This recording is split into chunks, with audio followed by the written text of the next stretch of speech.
Olá, sexto ano! Hoje, quarta-feira, dia 10 de junho, estamos aqui mais uma vez juntos. Hoje é a nossa aula de português. No entanto, nós iremos aproveitar a aula de português para fazermos a correção do exercício de revisão que foi passado na segunda-feira. E em seguida, nós começaremos a revisão de geografia, ok?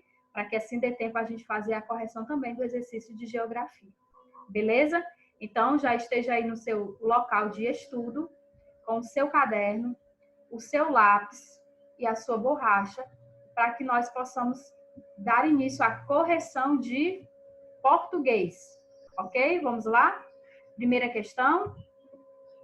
Classifique as frases abaixo em exclamativa, declarativa, interrogativa, imperativa, optativa. Então, nós temos aí exemplos de frases e iríamos fazer a classificação. Vamos lá? A primeira frase é uma frase exclamativa, nós temos aí o ponto de exclamação já nos dando essa dica. A frase B, nós temos uma frase imperativa, ou seja, está dando uma ordem, por favor, feche a janela. A frase C é uma frase declarativa, pois está trazendo uma informação. A frase D é uma frase interrogativa, olha o ponto de interrogação. A frase E é uma frase optativa. E a frase F, mais um exemplo de frase interrogativa, pois faz uma pergunta. Ok? Acertaram aí todas, né, turminha? Vamos à segunda? Analise as frases abaixo, né, e circule as que são orações. Lembrando que para a frase ser uma oração, ela precisa ter verbo. Muito bem. E aí nós temos o item C. Será que ele vem hoje? Então, a gente tem aí verbos, não é isso? E a frase D, eu quero, olha o verbo aí. E a frase F, nem pense nisso, do verbo pensar, não é isso? Pense aí, vem do verbo pensar. Então, nós temos essas três frases que também são orações. As demais são apenas frases e não orações, pois não tem verbo. E a frase, para ser oração, precisa ter verbo. Acertaram aí? Na tela, qualquer dúvida, pausa o vídeo e faz a correção aí no seu caderno, beleza? Terceira questão. Assinale a única alternativa que não é composta por 3 sílabas. Nós temos aí 4 alternativas com palavras e você iria marcar aquela na qual as palavras ali nem todas possuem 3 sílabas. Então, a única opção que não tem todas as palavras com 3 sílabas é a opção D. Subida tem 3 sílabas, ourives tem 3 sílabas, no entanto, crescer só tem 2 sílabas, ok? Quarta questão é para vocês aí completarem um quadro com a divisão silábica, o número de sílabas e a classificação. Então, a primeira aí, a palavra repolho tem 3 sílabas, portanto é trissílaba. Crescimento, 4 sílabas, polissílaba. Tosse, 2 sílabas, dissílaba. Charrete, 3 sílabas, trissílaba. Querida, 3 sílabas, trissílaba. Cresça, 2 sílabas, dissílaba. E farinha, 3 sílabas, trissílaba. Facinho, né, essa questão? Beleza? Acertaram em todas? Parabéns, turma. Vamos agora à quinta. Circula a sílaba tônica das seguintes palavras e classifica-as em oxítona, paroxítona e proparoxítona. Então, aí no item A, nós temos fênix, a palavra fê é a sílaba tônica, ou seja, aquela sílaba mais forte, que nós pronunciamos com maior intensidade.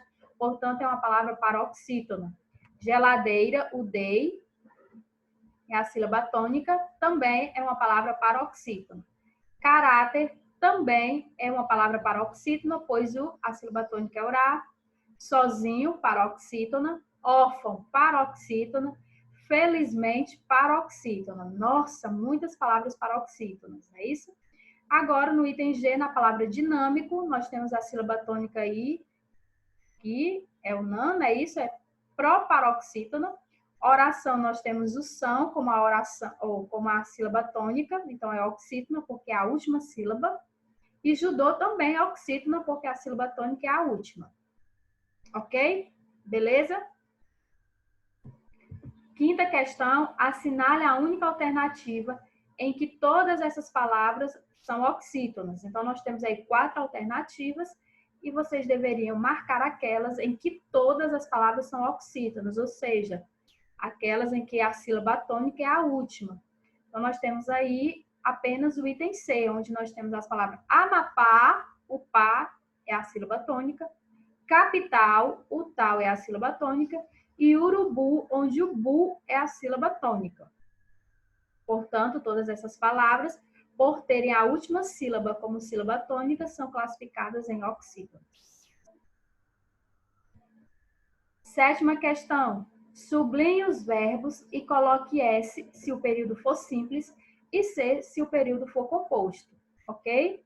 Então, o item A, nós temos apenas o verbo aí, dirigiram, que vem do verbo dirigir.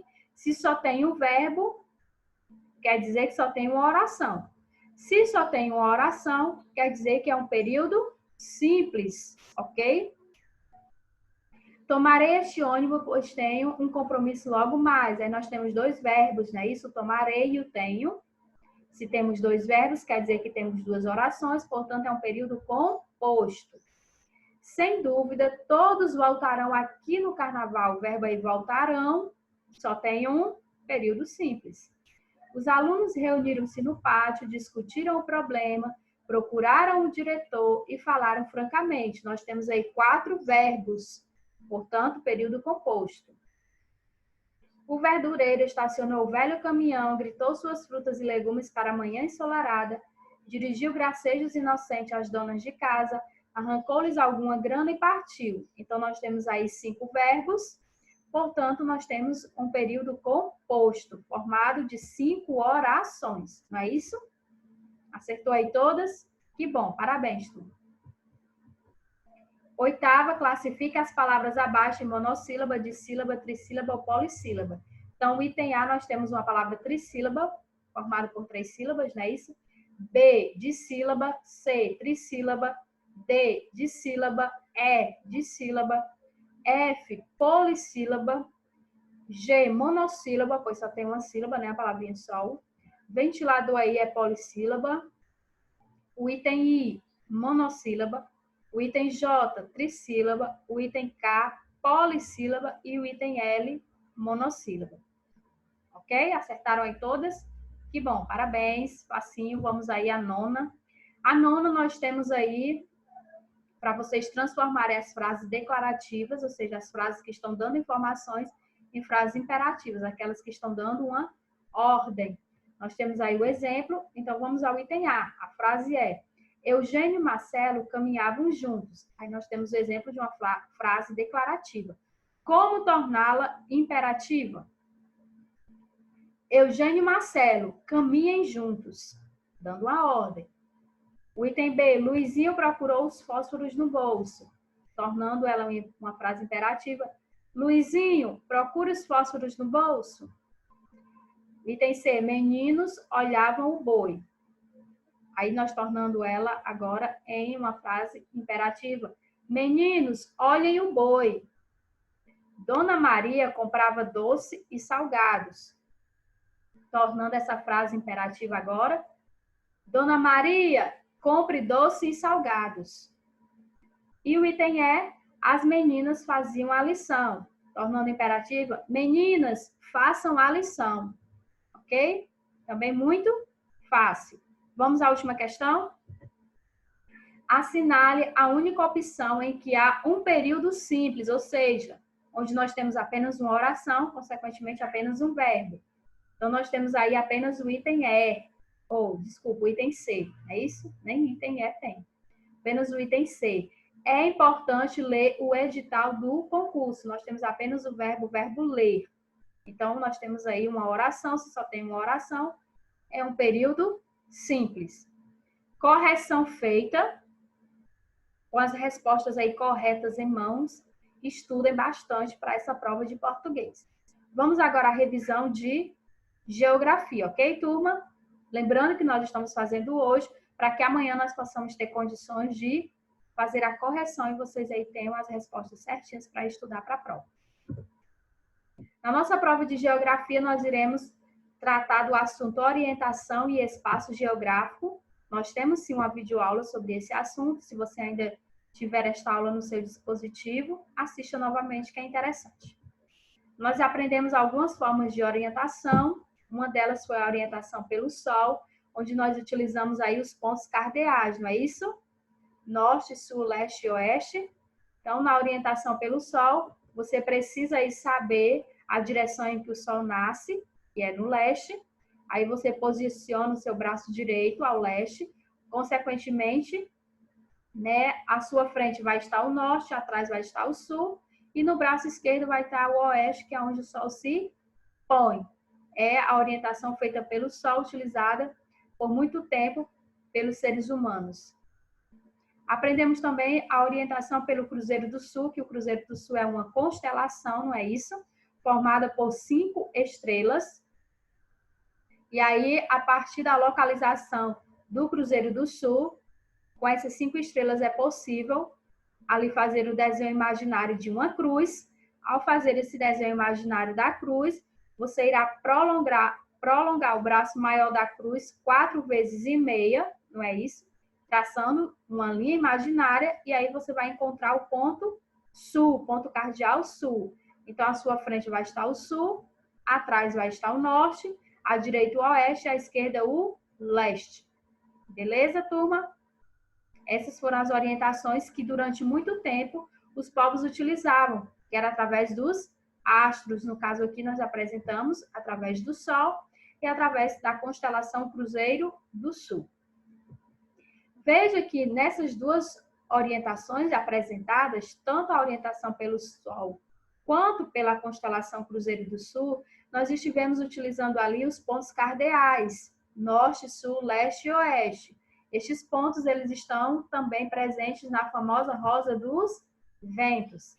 Então, pensando nas dificuldades que encontrariam se tivessem apenas os astros e as estrelas como referência no momento de se orientar, o homem começou a criar instrumentos que o ajudassem a encontrar a direção mais precisa.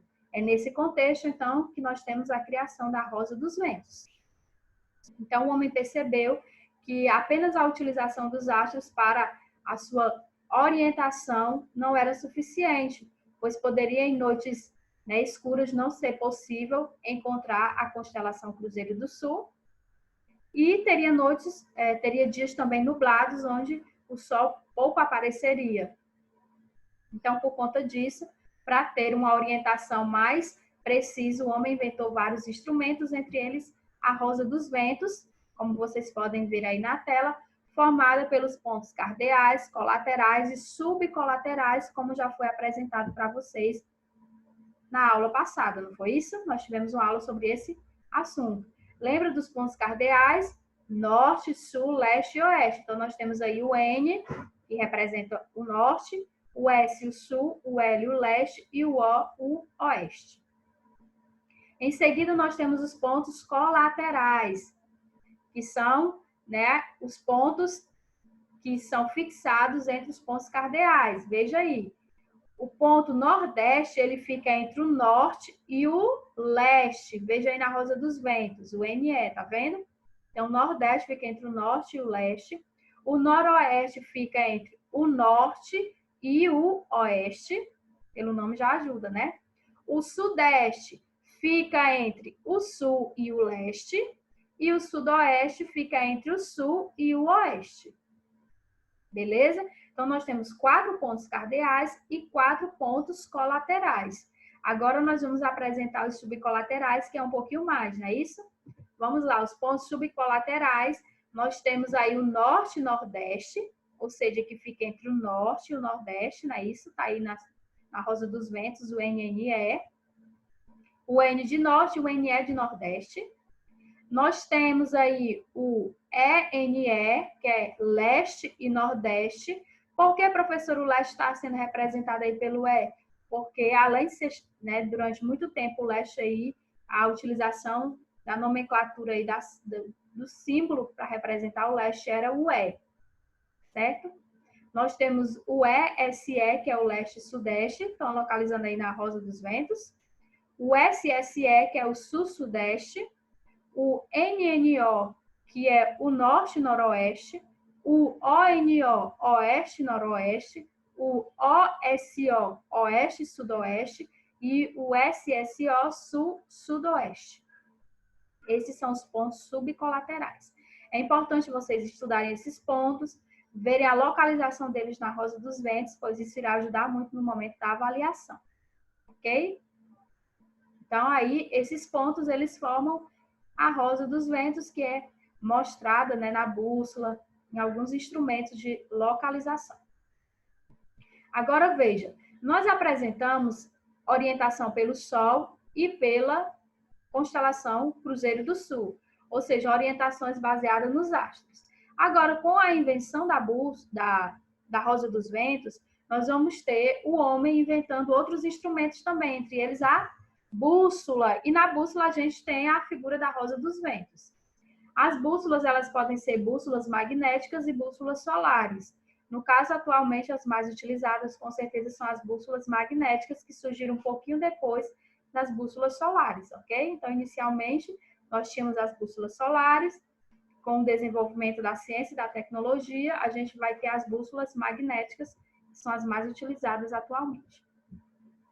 As bússolas magnéticas, elas se baseiam em uma agulha imantada que aponta sempre para o norte magnético da Terra. Essa agulha ela é suspensa pelo centro de gravidade e gira de acordo com os movimentos realizados. Ou seja, ela sempre aponta para o norte magnético da Terra, porque é como se o planeta Terra funcionasse como um enorme imã. Então, essa força de atração que revela a direção. Quem já viu uma bússola já pegou, né? A gente tem esse ponteiro aí, onde nós temos essa pontinha vermelha. Então, ao utilizar a bússola, você deve procurar o norte magnético da Terra. Sempre movimentando a bússola, o seu corpo, né? Quando a bússola parar, quer dizer que ali você está no norte magnético da Terra. E nós temos as bússolas solares, que são instrumentos mais simples, né? Isso que lembra um relógio de sol, pois tem uma haste vertical na sua superfície plana. E a base aí para a orientação com a bússola solar é saber a direção em que o sol nasce, que é o leste, e onde o sol se põe, no oeste. Ok? Nós temos na nossa aula sobre esse assunto explicações mais claras sobre esses tipos de bússolas. Nós temos ainda de forma ainda mais moderna e prática a orientação pelo GPS, que eu acredito que é a mais utilizada atualmente.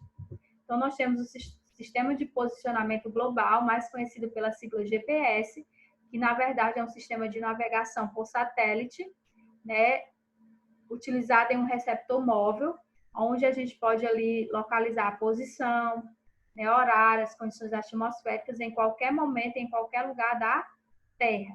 Esse atualmente é o mais utilizado por nós, né? Isso, GPS, onde nos auxilia aí na localização aqui na superfície terrestre. Ok, turma? Muito bem. Então, nessa parte de orientação, concluímos aí. Agora, outro conteúdo que estará na nossa prova de geografia será a localização no espaço geográfico. Também temos uma aula sobre isso. Se você ainda tem essa aula aí, assista também. Nessa parte desta aula, nós falamos sobre coordenadas geográficas. Lembra sobre as coordenadas geográficas? Espero que sim. As coordenadas geográficas, nós apresentamos para vocês, são aquelas linhas imaginárias, que são linhas horizontais e linhas verticais, que estão traçadas sobre o globo terrestre, sobre um mapa.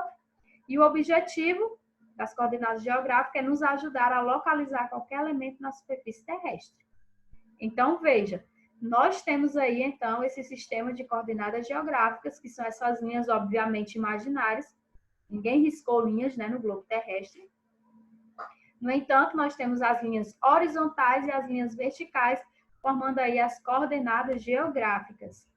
Lembre que eu apresentei para vocês que as linhas horizontais, ou seja, as linhas deitadas, elas são chamadas de paralelos, ou seja, são linhas do sentido leste-oeste. E as linhas verticais em pé são chamadas de meridianos, ou seja, no sentido de norte a sul. Observe aí no desenho. Então, nós temos aí os paralelos, essas linhas na horizontal, cortando o globo terrestre aí de leste a oeste. E nós temos os meridianos, que são essas linhas aí na vertical, cortando o globo terrestre em norte e sul. Beleza? Agora, veja, nós temos um meridiano principal e nós temos também um paralelo principal. Acredito que vocês lembrem disso.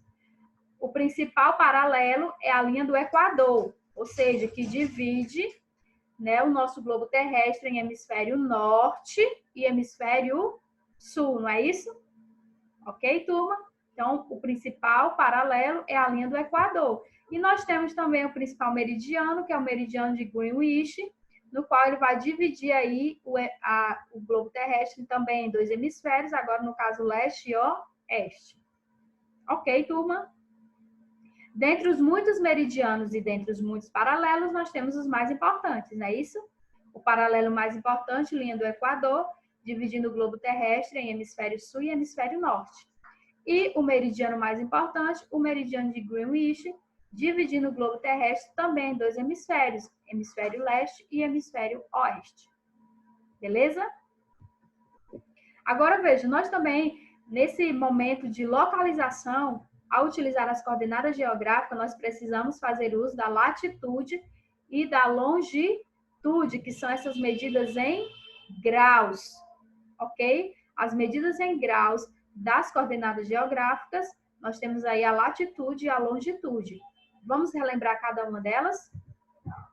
Nós temos aí a latitude, que é a distância medida em graus. Lembrem disso.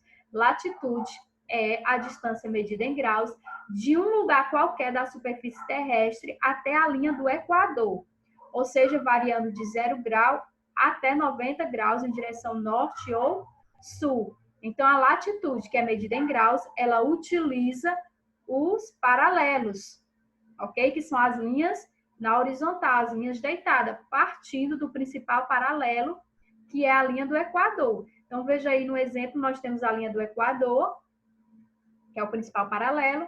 A linha do Equador medida em 0 grau, certo? 0 grau.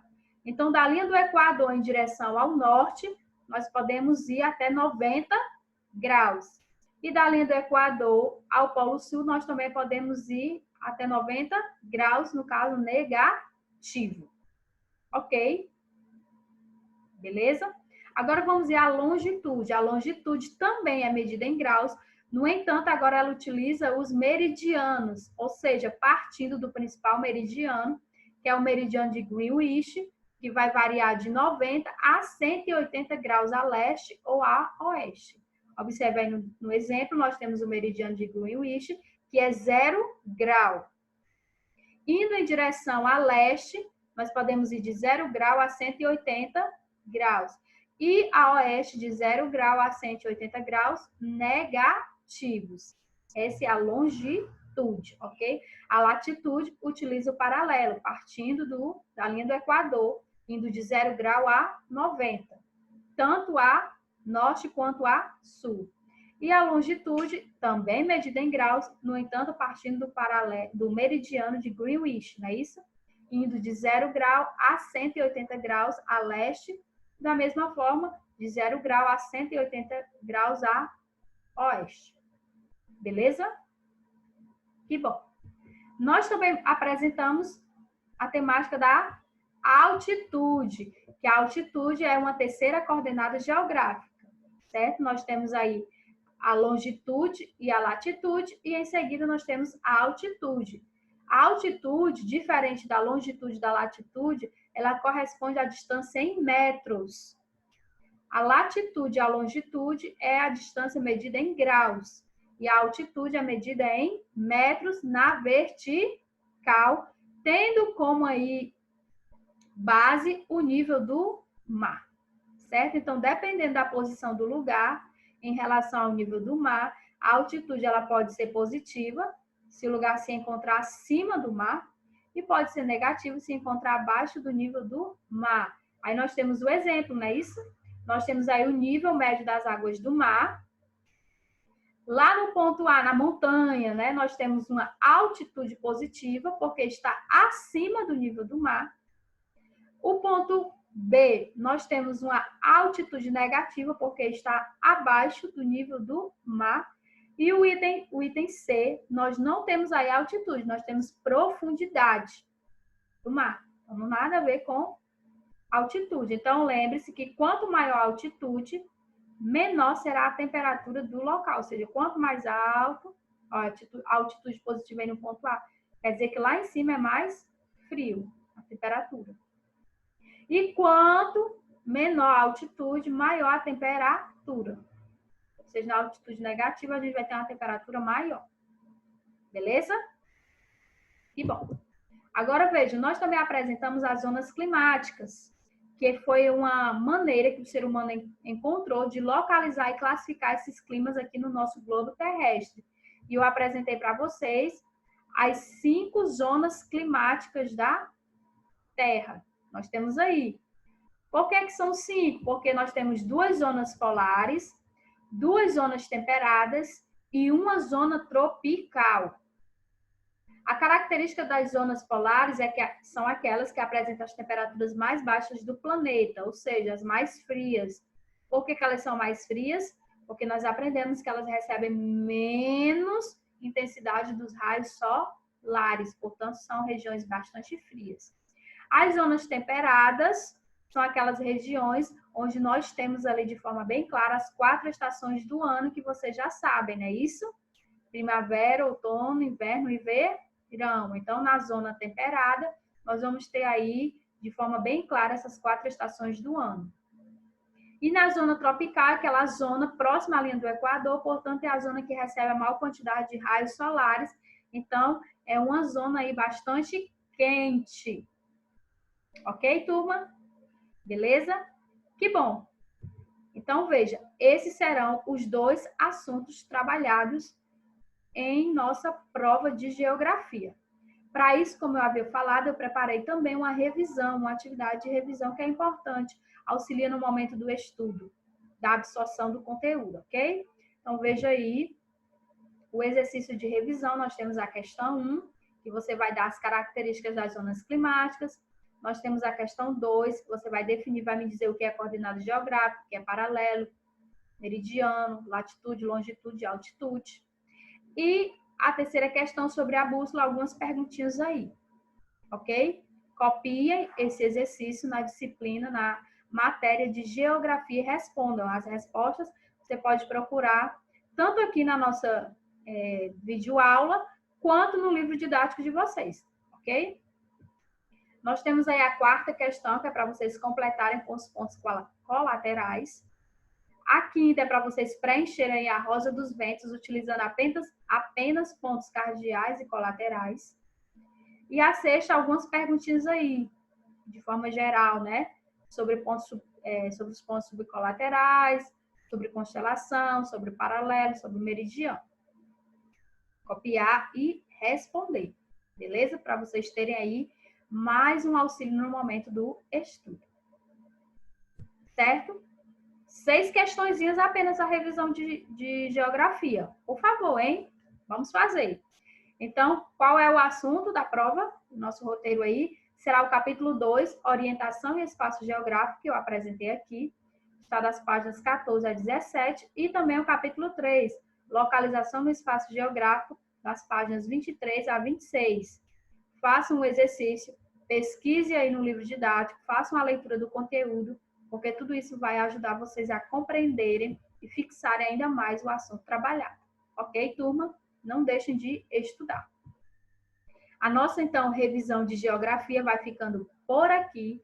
Espero que vocês tenham entendido, relembrado os assuntos aqui passados e tenham firmado o compromisso de dar o melhor de vocês neste momento, ok? Um abraço e até a nossa próxima aula.